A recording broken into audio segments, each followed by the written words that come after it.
So here we go, the start of Season 2 of the Outlast Trials. Recently I had the immense privilege of sitting down and speaking with Outlast writer JT Petty, narrative designer for the Trials Jonathan Morel, along with Red Barrel's community manager Rosemary Sano, and I got to ask JT and Jonathan some lore questions and got an early look at the now released Project Breach update for Trials. This one contains some really juicy lore on X-Pops, including a brand new one, and there's a new comic too, and with this comic we're finally able to get some rather heartbreaking backstory on Amelia and how she ended up there at Signala. This update also coincides with Winter Kills 2.0, where the trial environments are blasted with super cold air. In Winter Kills 1.0, this was effectively conditioning in order for the reagents to get used to operating during a nuclear winter. Such was the fear of nuclear war breaking out during this period of the Cold War. With this Winter Kills though, there are frost mines in the trials instead of psychosis mines. There is also a new Franco map, Downtown, and a full trial, Pleasure the Prosecutor, along with 2 MK challenges, Reunite the Family and Deface the Futtermans. There's a new rig called Jammer which disables electronics and unlocks containers and doors, and there's even a new conclusion or ending. Seriously, there's so much in this update. It's awesome to see how the story is progressing as we make our way through what in-game is 1960, as things are really starting to heat up at Signala, whether that be infighting and sabotage within Murkoff itself, leaks and moles, reagents escaping the trial environments. There's a lot to look at here. If you want to catch up on any of the stories so far, you can check out my video covering the story of Outlast 1, Whistleblower, Outlast 2, and the Murkoff account comics, or if you want more Trials lore and content, then I have a playlist where I've covered every single update for Trials. I do have a Season 1 supercut video coming with all that Season 1 lore in it, so feel free to wait for that one. I think that's everything we need to discuss. Oh, and there will be spoilers for the Outlast series in this video, so be warned. Let's begin. In the previous update video, Jameson Lawler spoke about mines. Uranium mines to be exact. If you want more of an in-depth look at the CIA's involvement in the Third World, then check out my video on the last Geister update. Anyway, Lawler said that if they have any chance of outpacing the Soviets in Africa, then the mines are where they do it. He mentions the Staatsveiligheid. This is the name of the Belgian State Security Service. During the period of European colonization in Africa, Belgium had taken control of the Democratic Republic of Congo, with it being known as the Belgian Congo. During the 40s and 50s, the country's uranium-rich resources would be used by the US in bombs during World War II, specifically during the Manhattan Project. This led to heavy interest from the United States and the Soviet Union during the Cold War. In the late 1950s, nationalist movements were demanding an end to Belgian rule as they wanted independence. The Belgian government responded by getting the ball rolling on independence for Congo. There were actually many nationalist parties during this time. It's a pretty complicated history, but the 2 main parties were the Abaco and the MNC. The 2 names are significant, and those are Patrice Lumumba of the MNC, who had great disdain for Belgium, and the leader of Abaco, Joseph Kasavubu. As neither side had won an absolute majority in the elections, Lumumba would be elected Prime Minister, and Kasavubu was elected President. Anyway, a single state was to be created, and this state was to be governed from Leopoldville, which is now called Kinshasa. Fighting would break out during elections and a mutiny would break out, with the Congolese armed police fighting their Belgian officers as they demanded increased pay and the removal of white officers. This meant that many of these soldiers moved towards Lumumba and his cause. During this fighting, a man named Moist Shombe, who led the Konakat party, had declared one of the country's provinces, Katanga, independent and was supported by the Belgians. Lumumba and Kasavubu got help from the UN, who sent UN soldiers to Katanga. From the period of 1960 to 1961, the Congo crisis was in full swing, and this was a period of civil war. But really, this was a proxy war between the United States and the Soviets, as they were both supporting opposing sides. And what came next was messy. President Kasavubu, under pressure from the West, tried to purge the government of any radical elements, and that of course included Lumumba, who he had accused of being a communist. This was orchestrated by the West due to their interest in the Congolese diamond mines. Lumumba, who was supported by the Soviet Union and the communist nations, was an obstacle to that. Lumumba then responded by firing Kasavubu, with both parties claiming that they were the legal central government. Chief of Staff of the army at the time was Joseph Mobutu, and he staged a coup d'etat, ousting both Lumumba and Kasavubu, and Mobutu was supported by the US and the West. Mobutu would hand Lumumba over to Moise Tshombe, and Lumumba would end up being executed by the Katangan rebels. But back to the ending. Американский агент, сука, ты где? Покажи себя, а то вы все сдохнете. Переведи им быстро. У тебя 2 секунды. 1, 2. Who is the spy? Спроси, сука, у них, как они доставят яд. Как они выйдут на Лумумбу? Where is the poison? How would you find a mother?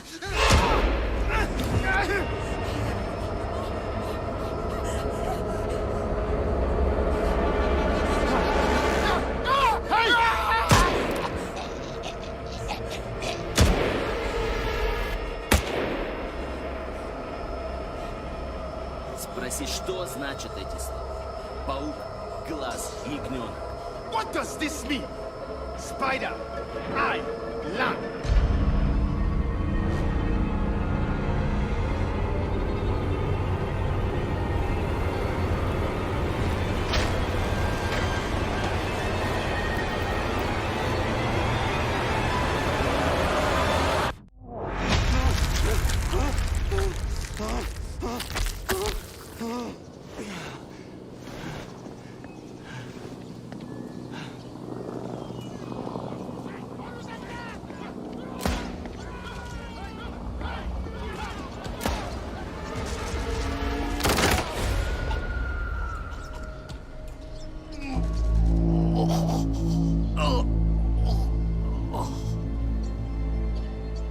In this ending, we see 4 men with sacks over their heads, on their knees, somewhere in the jungles of Congo. A Soviet soldier speaking Russian demands for the American to show themselves, and that they have 2 seconds to do so. One of the men is then executed. One panics and tries to run off but is then shot. One of the soldiers then mentions poison, and the reagent could have been carrying the heroin produced in the heroin refinery at Signala. He also mentions Patrice Lumumba, and I think he asks, "How did you find Lumumba?" One of the Congolese soldiers reads something and asks what the words spider, eye, and lamb mean. With the trigger words now activating the reagent's conditioning, things change. The reagent sees someone walk out from behind a vehicle. It's the Skinner Man. The Skinner Man gets down on hands and knees and crawls towards the reagent. The reagent then blacks out and comes to, having killed all of the soldiers there. Getting up and slightly confused, the reagent sees some sort of facility behind them, along with a pit full of bodies. Before the reagent can do anything else, they are shot and killed. I'm not entirely sure what the reagent was doing there, but it's most likely that they were there during the period of unrest. I'm sure that we'll get some more context behind this conclusion, and why the reagent was there, and if they succeeded in their task or not. But let's move on. So during the last winter kills, we got some documents which classified the X-Pops. If you're not aware, X-Pops are the experimental population, and they are the remnants of subjects from Easterman's failed first phase of Project Lathe. They were patients taken from Mount Massive Hospital, but instead of actionable weapons, Murkoff got death, and really murderous, damaged, and messed up people. There are also X-Pops like Berserkers, Pushers and Screamers, all with their own lore, but one of the ones we're going to be focusing on today is the Night Hunter. When the files released for the classification of the X-Pops, people quickly noticed that the Night Hunter document was missing from the set of files. The sleep room engineer Cornelius Noakes was initially being blamed for the Night Hunter file going missing, stating that in September of 1958, Noakes had checked out all the files on the Night Hunter. Of course, Noakes had his reasoning for this, stating that he wanted to know more about the specs of the night vision goggles that the Night Hunter had attached to him. And that leads us to our first document from the update. So the Night Hunter's archetype is that he was actually a military volunteer, but that due to his augmented vision, he's become rather deluded, believing that he may even be a mythical figure, a nocturnal hunter, hence the term Night Hunter. Now we get into the information that Noakes was interested in, the tech that is not only attached to his head, but to his eyes as well. The technology is based upon Nazi Germany World War II tech known as a Wunderwaffe, which essentially means wonder weapon. There were a number of these Wunderwaffes created during World War II, and some of them were straight up terrifying. In terms of this though, the night vision goggles he uses are based off Zielgerät 1229, also called Vampire. It was initially designed as an infrared device developed for the Wehrmacht, and their Sturmgewehr 44 assault rifles intended for You guessed it, combat at night. It wasn't very practical though, as the soldier using it would be encumbered with massive packs and batteries in order to power the thing, and its fragility meant that in a gunfight, it would be impractical to use. Since this development came late in World War II, this Wunderwaffe never made it to the army trial phase. In the Night Hunter file, it states that the technology for the Night Hunter was developed in cooperation with Aribert Heim, an Austrian SS doctor, a Nazi who was, well, this guy was evil. Like, really, really evil. Heim was known by patients and prisoners at the Mauthausen-Gusen concentration camp as Dr. Death. He would kill and torture inmates, a lot of the time for no reason at all. One patient, an 18-year-old man, went in to see him for treatment for an inflamed foot, and he mutilated the guy. I'll omit the grisliest details, but he then, it's told, boiled his head, stripped the skin off of it, and used the skull as a paperweight for his desk, although he claimed he wanted the skull for its perfect teeth. He also committed atrocities such as injecting various chemicals into the hearts of prisoners, including petrol, poisons, and water, to see how they would die. He was eventually captured and taken as a prisoner of war by US forces in 1945, but was released and found work as a gynecologist in Baden-Baden in 1947. He disappeared in 1962 after an international warrant was issued for his arrest, as he was deemed a Nazi war criminal. He ran away to Egypt, and later died from suspected rectal cancer in 1992. But let's look at the work Heim did on the Night Hunters before they arrived at Signala. For their preconditioning, Heim would immobilize the eyeballs of the subject with pins through the sclera,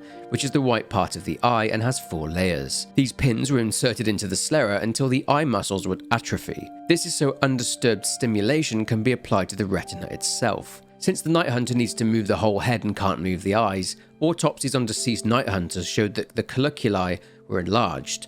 The colliculi is part of the midbrain that processes sensory information.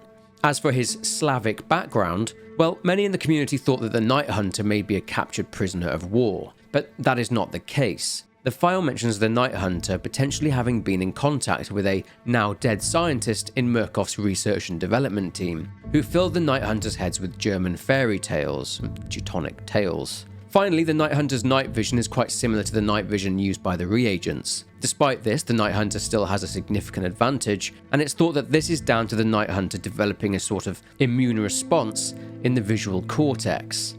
And this was mentioned as being something unexpected. But let's now move on to the new X-Pop, pictures also known as Molotovs.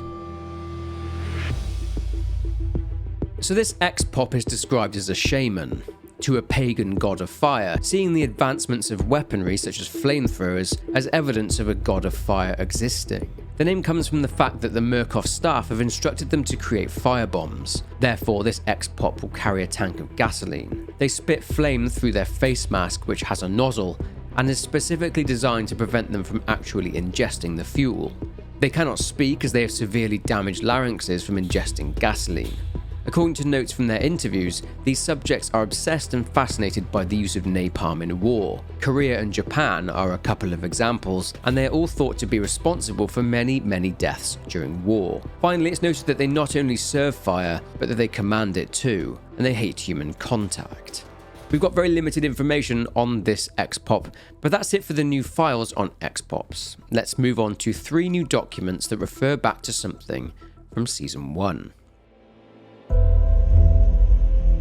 Okay, so context. Back in Season 1, during a trial, a female reagent 1733 was found after having been brutally beaten and maimed by the X-Pops. Before she was attacked, 1733 was in the process of carving a series of words into a corpse. The first letters of the words spelled out the word egregore, which describes a collective consciousness, or something to describe those with a common goal. During interrogation of 1733, before dying, she said that she was sorry, and she mentioned the name Amelia. Also back in Season 1, we found out about a scenario in which a group of 4 reagents went out via the shuttle system on a trial, and that only 3 returned. The staff may be considered that the reagent was blown up, since the trial being completed was part of the Project Countdown therapy.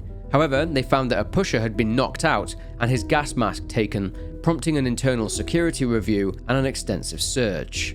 After this review, Signala staff were pretty worried. After a disappointing interrogation of the pusher that got knocked out, the staff found footprints by the X-Pop insertion gate, and they found evidence of vandalism and electrical components missing. They surmise that a reagent has escaped. What's more, the 3 other reagents were insisting that they went into the trial as a 3 and that there was no one else with them. Desperate to find out more about this Amelia, 2 days later, Alice Bradley Avellanos went to the archives and requested minutes which detailed a conversation between 1733 and a Murkoff scientist, and this conversation took place around 6 months before 1733 was killed. 1733 was asked about the therapy and how it's affecting her. She replies that she's been expressing herself and she wrote a poem. The word regret was written, and upon being asked about it, 1733 replied that regret is a good thing, that if you've got regrets, then you've got free will to make a different choice. 1733 says that it's her friend that told her that, and being asked her name, 1733 repeats that they don't have names there, only numbers. And after realizing that the Murkoff scientist was about to torture that information out of her, she panicked and told the scientist that the friend's name was Amelia. The conversation doesn't end there. 1733 begs the scientist not to tell anyone she told. The scientist tells 1733 to tell him what the word greed means to her. She replies weakness, that if you know what somebody is greedy for, you know how to beat them. She says that Amelia got that from Jesus and Gandhi. Asking about the last word, everyone, the scientist again asks 1733 to tell him what Amelia said about it. 1733 simply replies and asks if the scientist knows of the story of Moses, that Moses could have just saved himself, but he saved everybody. But back to the present. The day after retrieving this conversation, Avellanos had a conversation with Easterman and told him about the fact that this reagent mentioned the name Amelia. Easterman seems to be frantic about the situation, so much so that Avellanos asks him when he last slept. The previous conversation continues, and they're talking about questioning someone, but they have to be discreet. That this person has many connections within Signala, such as Scarfiotti and others, implying that she has connections with many important people in the facility. That someone is Doris Ritter, the shadowy dame. Avellanos says to send Director of Historical Refinement Clyde Perry to speak with her. So if you've forgotten, Clyde used to work in the field as a Murkoff collections agent, and he would observe the released reagents, reporting on their behavior and cleaning up any resulting mess, and he would find and interview potential prime assets. On one of these trips, he would get the living daylights beaten out of him by Franco Barbie, and his injuries were so bad that he would be out of action for a bit and had to retire, but then he got a new job as the Director of Historical Refinement. He was to get any leaks or potential security breaches under control. One of his main jobs has been to figure out why loads of sensitive Murkoff documents are making their way into the trials and to find out who is responsible for it. Anyway, Easterman has a meeting with Clyde Perry that very same day. Easterman says to scare Doris, but not to hurt her. Upon Clyde's initial digging, a name came up, someone that we've heard Doris talking about before. This friend I had, Henrietta, we were gonna get out of here together. But then something changed. Little by little, this person I'm risking my life for, something's different. What fucks me up about it, I don't know if she changed or I did. I guess Henrietta got out one way or the other. Thinking that Doris's romantic relationship with Henrietta could be something to use in order to get her to talk, Easterman says that it will not work, as Henrietta is very dead. After this conversation, Clyde had Henrietta's records retrieved from the archives. Henrietta Grubbs had died in March 1959. Her participation in the trials had decreased, and this was seen as one of the benefits of her relationship with Doris. This led to the scientists giving her hormone and sleep therapy, and during one trial she was badly injured, suffering 17 fractures, including her skull, a ruptured spleen, a collapsed lung, and internal bleeding. Despite this, she survived and was subjected to a hormone bath, along with bone extension, and was thrown into XPOP classification, becoming a heavy XPOP. This didn't have the desired effect, as her relationship with Doris had a large effect on her psyche. Unlike the other XPOPs, she was not swayed by the charisma of the prime assets and sustained fatal injuries after she tried to attack Coil. She was presumed dead after being loaded onto a biohazard disposal shuttle, and her file was closed. But is Henrietta somehow still alive? But anyway, Clyde goes in to have his conversation with Doris, and this is where part of the new comic comes in. With Doris sat at a table, smoking, the place suddenly clears. Clyde walks in and Doris instantly knows that this is bad news. She states that she's not going to tell him anything, but Clyde responds that that's fine because he's not the one who is going to convince her. Clyde comments on how Dorris hasn't seen the inside of a trial environment for years and attributes that to her system that she's set up. One problem for her, though, is that she's got nothing on Clyde. He states that he's new there, and he appears to have a completely feral man there, ready to attack Dorris. With the feral man trying to bite her, Dorris is asked who Amelia is, and almost instantly she says that Amelia's last name is Collier. Dorris says that she went there to look for her boyfriend. Amelia, whose test results for the Stroop and aptitude were marked as exceptional, is the daughter of a pimp and prostitute. Both of her parents died when she was young, and she got arrested a few times for fraud and car theft. Remember Murkoff set up those charity outreach centres to try and trick vulnerable people into signing up for the trials? Well, she went to one of those, but bizarrely she had 2 sets of entrance papers. She went twice. The first time she left halfway through the interview after asking questions about another sign-up, a Damon Green, but the second time she had gone back and got sent to Signala. Perry and Avianos then meet. They convey their concern about Easterman, but he mentions Amelia's full name to Avianos. He hands her some papers and tells her to hold on to them. He's clearly very concerned about more material not only getting into the trials, but for someone to be able to escape the facility with that very sensitive information. Telling her about Damon Green and his affiliation with Amelia, Avianos tells Clyde to go and speak with him, and for him not to be gentle. One interesting thing that Clyde says is the term goat rope to describe Easterman, which is a term used by US Marines and describes a chaotic or messy situation. This may give us a small glimpse into Clyde's background, with him potentially being a former Marine. After getting the file on Damon Green, Clyde sits down with him for an interview and begins by mentioning Amelia's name to him. He tells Damon that Amelia is there at Signala and demands to know everything that he knows about her. But Damon, who is in tears, well, he's not going to tell Clyde anything. He knows what's about to happen. As Clyde gets ready to torture Damon, Damon warns Clyde that once Amelia sets her mind to do something, there's nothing that anyone can do about it, and he says that she will tear Signala to the ground. He says he wouldn't be surprised if she's watching them right now. This only causes Clyde to test that theory by piercing Damon's eye to see if she reveals herself, but she does not. Clyde then continues to test that by mutilating Damon and killing him. He turns the tape recorder off and gives the tape to Easterman. Clyde's mess and Damon's body is cleaned up by disgruntled Murkoff cleanup staff and loaded onto a waste disposal shuttle whilst Easterman listens to the tape. Damon is disposed of into a mess of deceased and decaying bodies, and someone wades through the bloody mess. It's Amelia. She spots Damon, and she's furious. After having his conversation with Dorris, Clyde wrote to Easterman. He said that he would prefer to meet to discuss things as communicating via memos is not secure. He tells Easterman that he has a strong lead on the leak and they should meet up soon. But something else is in Easterman's mind. He's twisted up about something he read in the interview with the reagent 1733. The fact that she mentioned Moses has sent him into a spiral. He's adamant that her mentioning Moses means that Moses Scarfiotti is still trying to sabotage him. Meanwhile, Easterman's issue is developing as he's now seeing tendrils. This makes Easterman say that he's not going to look in the mirror again. In terms of 1733 mentioning Moses, I mean, it's certainly possible that 1733 was indeed talking about Moses leading his people out of Egypt and to the Promised Land, and pointing at the fact that Amelia will try to do something similar. But I have had suspicions about Scarfiotti for a while, so I think that Easterman may actually be onto something here. But one thing is for sure, news of a reagent escaping has started to make its way through all of the sleep rooms and the facility itself. The revolution is brewing.